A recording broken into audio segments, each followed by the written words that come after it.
ले बाबा मेला कर 2 दिन पहले कहले बाबा कहले की कहले हमको साड़ी चाहे साड़ी कहले एखन तो ना आए पिंधे पारबे गे साड़ी को नहीं सोबिन पिंधत हमको साड़ी जाए तो हमर परिवार के की कहे मेहंदी लगाई दे हमका मेहंदी लगाई दे हमका चूड़ी पिंधाई दे हमका चूड़ी पिंधाई दे मेहंदी लगाई दे हमका चूड़ी पिंधाई दे हमका चूड़ी पिंधाई दे ए सादा रंग एक लाल पारिक साड़ी पिंधाई दे सादा रंग एक लाल पारिक साड़ी पिंधाई दे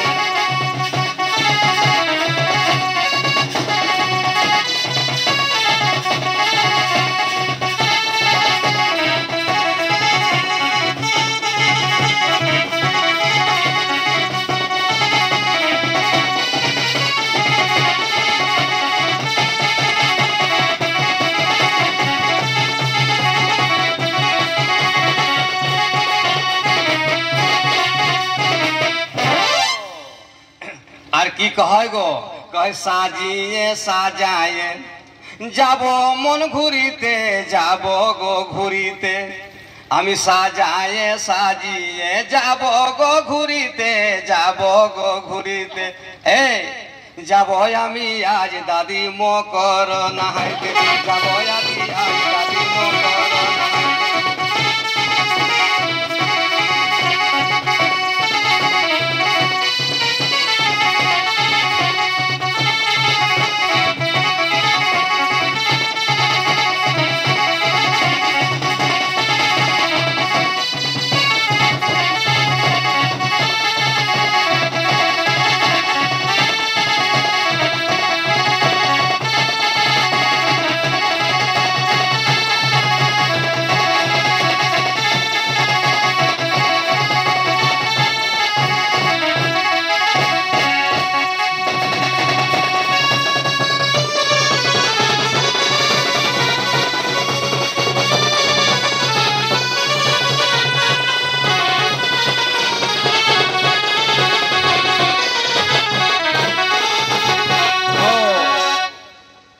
बंधुगण मेला कर दिन लगे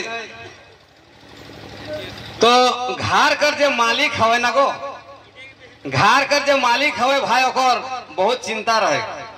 कि ऊ परबटा हवे ऊ परबटा हे बाप ई गिदर पुत्री मानतो ने देई मानतो ने तो गिदर पुत्री से बेसी मेहरारू मानतो ने तिते टुसु परब हले एकर पहले हले जैसे कि मनसा पूजा हले कर्मा पर्व बोले जितिया पर्व बोले दुर्गा पूजा ले काली पूजा ले पर्व हमने आवते हैं तो यह पर्व कर विषय में तो छोटे मोटे का झूमर सुनवाई सुना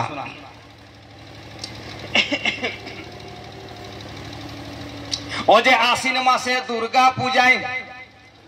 एगो आसीन मासे दुर्गा पूजाए लोग परेशान कपड़ा लाताए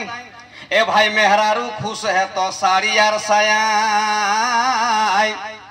है वही कार्तिक मासे दीपावली दिया बाती घर साजावली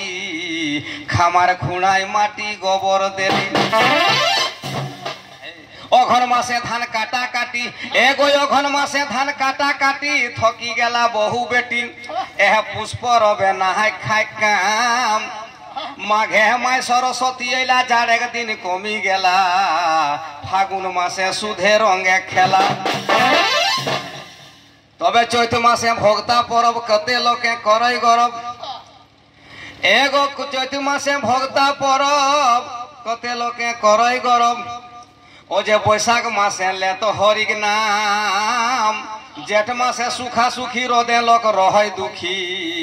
आषाढ़ मासे रथियार बट एगो सोरा बने चाषबास हेवै सोरा बने चाषबास परलो भादर मास ए भाई सोरा बने चाषबास परलो भादर मास मायरी दादा मनसा पूजाई दमे पाठाग मास खाई पारली भेलो भाई एकर बात की है भाई कोई भादर मासे है कि तो मनसा पूजा भेलै कोई भादर मासे रे दादा ए कोई भादर मासे रे दादा बोले हेवै कर्मा पूजा कोई भादर मासे रे दादा अरे हेवै कर्मा पूजा इ नुनुक माय सब जानिया की करतो से अरे नहियर नहीं जाय देले दे तो कुटानी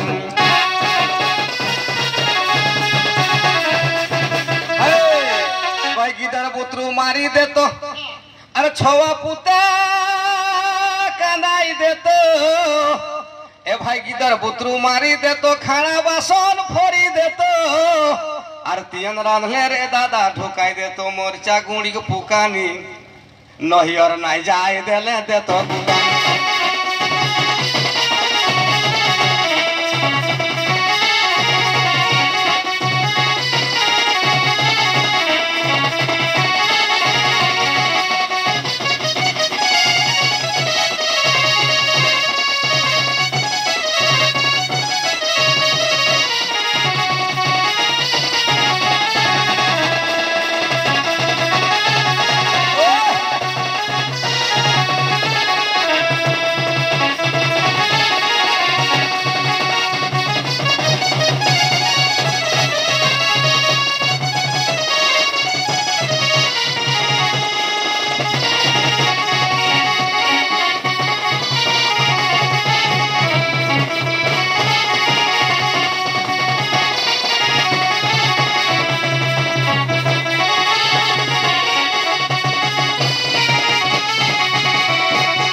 सबिन तो सुनमल आदिवासी गाना भाई तो